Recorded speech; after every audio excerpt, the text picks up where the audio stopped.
Welcome to Innovation and Leadership. This is part 2 with Cameron Datyon. We opened up the stage essentially and let people get on board. I mean, it was so much fun to have. Like, the very first thing we put out was a website called projectblackstone.com, and it was password protected.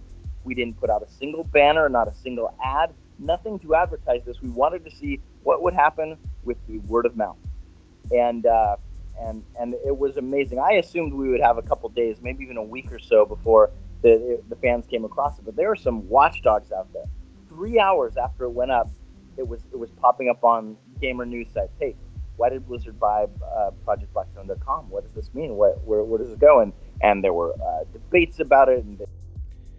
This is another episode of Innovation and Leadership, where we interview all kinds of high achievers, from world-class musicians to CEOs, authors, and pro athletes. Try to find the common elements of success no matter what you're working on.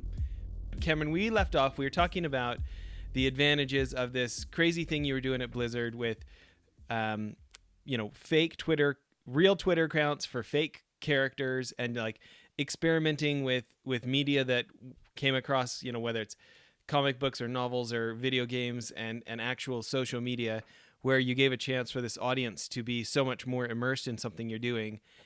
And I think there's probably a bunch of people who are at home laughing as they're listening to the stories like I am here just interviewing you. But let's talk about the business implications of this. Did you say you got 12,000% more interest? Tell me that number again. What were you tracking there? It was so we had some analytics built into our website of things, and that's how we tracked unique views, people that came over to the part of our website that and dealt which game was this one again? So this was for StarCraft. And what StarCraft? Like StarCraft number 4, StarCraft what? It was StarCraft number 2. The first one had come out years and years ago, back in the 90s, and it was a huge success. It was known as a real-time strategy game, which means it's kind of a top-down game like a chess game, but imagine your chess pieces are alien warriors and starships, and and they can shoot each other, and they're super cool and make great sounds.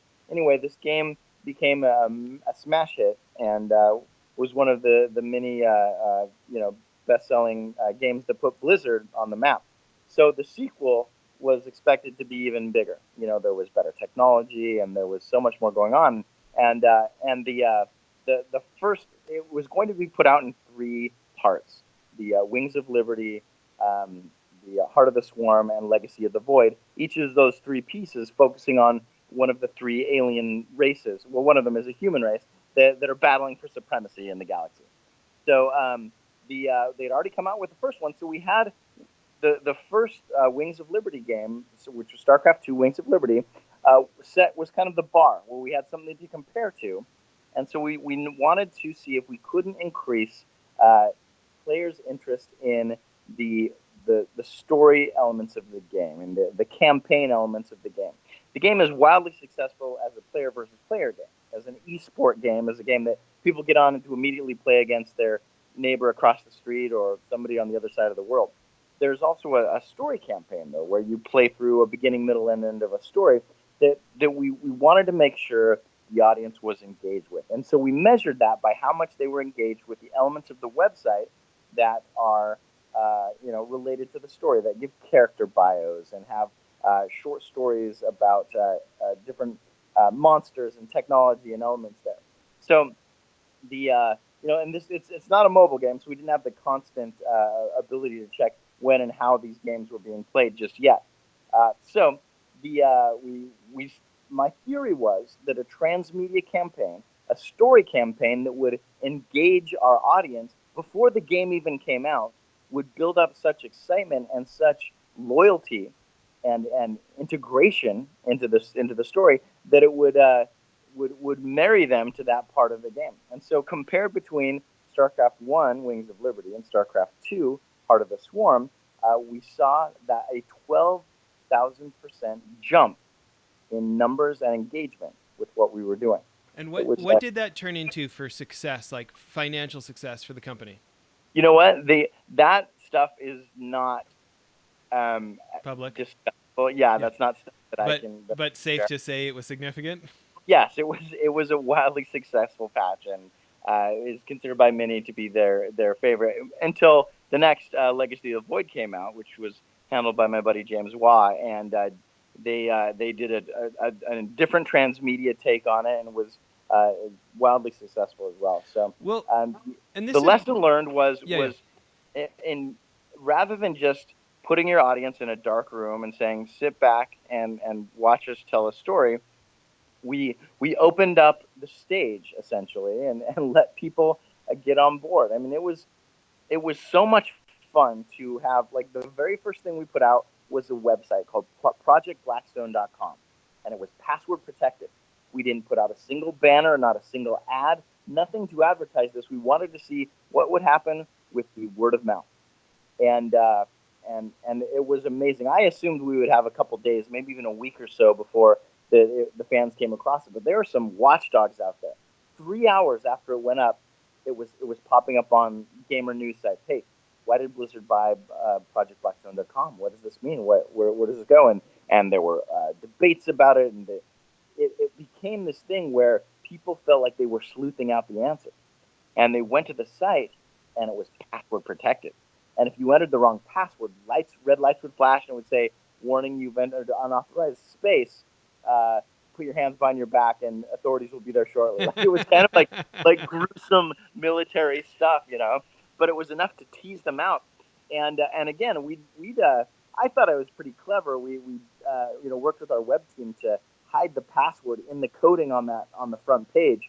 And again, I assumed we'd have weeks before this was figured out.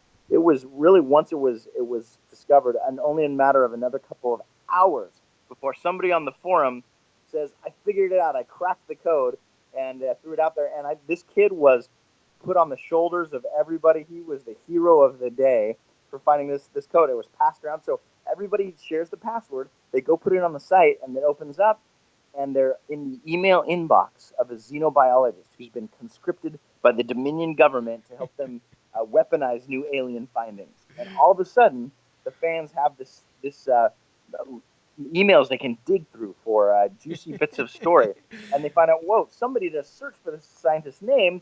He's on Twitter.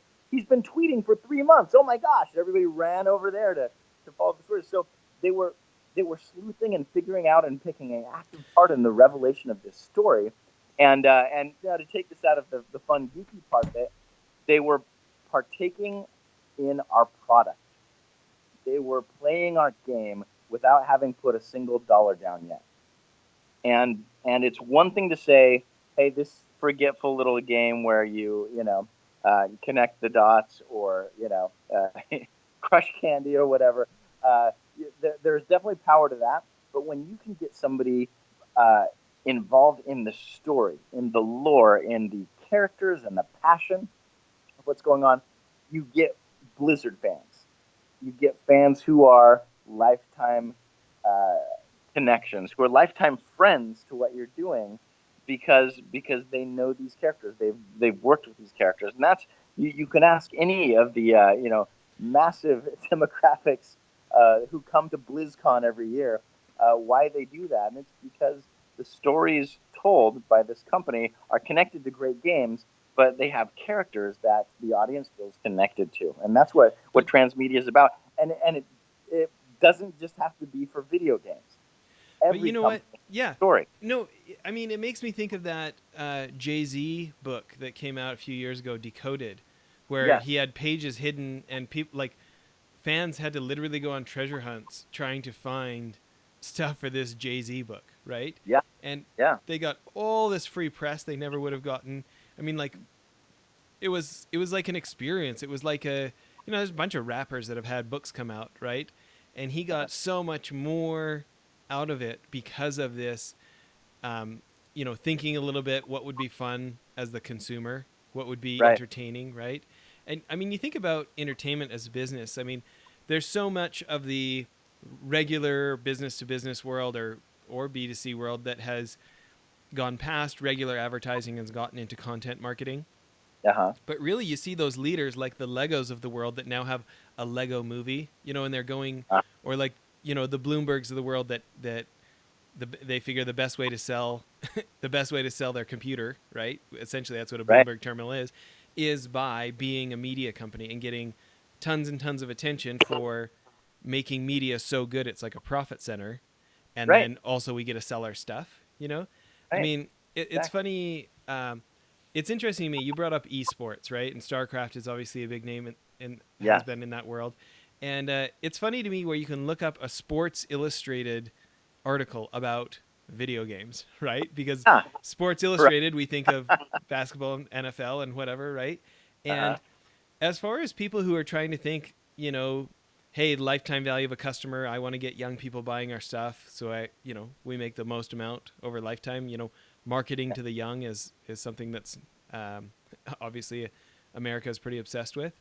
Um, Uh, Especially for people who discount the video game world and don't think about it as a $30 billion industry. Like when you look at even what Sports Illustrated is talking about, they're saying, hey, listen, when people are, when a big esports, which is basically get together and play video games against each other, right?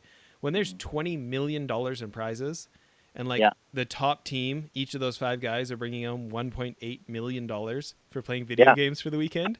Like you're getting attention. It's like Oh, yeah. the industry Oh, grew yeah. by 50% last year to it's almost 500 million Well, last and you're year. getting attention, Jess, from an audience that is connected online, has disposable income, and and cares about innovation. These are people who are interested in new ideas, who are interested in watching their sports, uh, you know, as it's battled out between robots and five-headed aliens. That's it, it's an audience that can be intrigued and that can be brought into the story, and will do so energetically if you do it the right way. Yeah. So for those of us not in this world, what kind of advice would you have for, you know, maybe we want to get involved in sponsoring something like that, or at least getting some of the, it's like if you have anything to do with AI or machine learning or drones or 3D printing, like this is the cool stuff, like the Teslas of today, right? So I'm a big company. I'm trying to appeal to the consumer out there, the young consumer. What do Uh-huh. I need to know about esports, or what do I need to be thinking about for the video game world over the next 3 to 5 years? Right. What's happening out there that I might want to consider? Right. Well, it really is a message that I think works no matter what type of company we're talking about. You want to talk about what is the story of our company? What is it that we're doing? What is it the effort that we're making? How are we changing the world? You wouldn't start a company if you didn't have some thoughts along that measure. And the realization of uh, the more transparent you are about that, and the more you can engage your customer base or your audience in that, uh, the more it becomes a shared we, us, our effort, and less of a handed down to you sort of a thing. And I know that sounds really broad and really general, but I think it's something that uh, you know the the modern age with the connectivity that we have now, the technology that allows us to be on the other side of the planet and still talk to somebody's face through our phone. It means that our companies need to be able to embrace that candidness and even that intimacy with our audiences. Um, so and the modern audiences, they don't want to. I mean, if the numbers we got from Blizzard are any indication, modern audiences do not want to have banners stuck in their face. They don't want to. They're very jaded about advertising in general. The advertising you see these days almost tries to sneak itself into their laps, and that still feels, I don't know, kind of shady to me. Uh, the very best. I think the next age of sharing the company story and helping your audience to learn about what you're doing is to have your audience, have your customers as excited participants in what we're doing. Some people call it gamification. We're Yeah. seeing a lot of apps that are taking things like doing your taxes or finding the best bus route, and it feels like a game. Waze, fantastic navigation app, has gamified navigation, and it just turns out. I mean, it seems so simple, and I mean, you want to talk circular here in our story. It's one of the core precepts of Scott Card's Ender's Game is that if we can play a game as we do something, our minds will more eagerly and more excitedly jump into that. Um, my brother Adrian right now has created an app that helps law firms get involved with social media. That sounds kind of not as exciting as as aliens and robots, but he's created an app that makes it a game where you win points by making a post on Facebook, and it's been really successful with What's it these. called, or what's his company or website? It's Clearview True Social. His name is Adrian Dayton. You should check him out on Twitter. Okay. But he's essentially made a game out of bringing your law firm into social media, and we've consulted a lot on how he does that, and there's a lot of game theory that goes into that, because in the end, game theory is just the science of how do we make it fun. I think game theory helps us game developers feel like we're doing something important, but really it's just how do you make this fun? So and I know, just kind of in the interest of time here, I don't want to keep you all afternoon, but let's do this for one. Let's shift gears for 1 second, okay? Okay. So shifting gears, thinking about another kind of question. We talked about pioneering and what it coming up with crazy ideas, even at a company that does have $15 billion in assets at Activision, right? And when you think about the team, though, the implementation, I mean, the nature of getting humans together is not everybody agrees all the time. Can you talk about, as you guys are inventing and you're trying to get senior management to sign off on something, or you're what you're doing right now, inventing the new Call of Duty. Can you talk about any lessons about leadership or humility, or actually listening to people that you feel like make creativity and innovation better? Yeah, I think one of the core things, and this has been actually brought up to me time and time again over this past project, when you get enough smart minds together and creative minds together, you'll get a lot of what are called happy accidents. I think that's what Bob Ross calls them, the happy tree painter guy. Yeah. This is where you're using some brilliant color, and you're totally planning to make the leaf, slant upwards to the left, but for some reason an irregularity in the canvas or some state of the space-time continuum makes the paint pool and spill down and blot in another direction, and ends up being the most beautiful swirling of colors that you could have never predicted. That sort of chaos theory of creativity is very true with collaborative work, and you have to truly believe that to be a creative leader. You can't just say that. I know it sounds like a very nice thing to say, but I'm gonna make it my way. But there has to be the complete belief that bringing in disparate ideas and disparate personalities, disparate characters, is going to make the entire product a better product. And that's certainly true for something that you want a broad audience for. And it's hard as a director, because I'm a writer as well. I'm a novelist, and I love having my own story that I can completely steer to exactly where I want it to go. But with a group, with a creative team like we've got, and one of the biggest games in the world, I will get ideas shooting, left, right, and upside down, and learning to see what is good in those ideas, rather than saying no, that's just going to yank us away from my idea, has been the biggest lesson for me.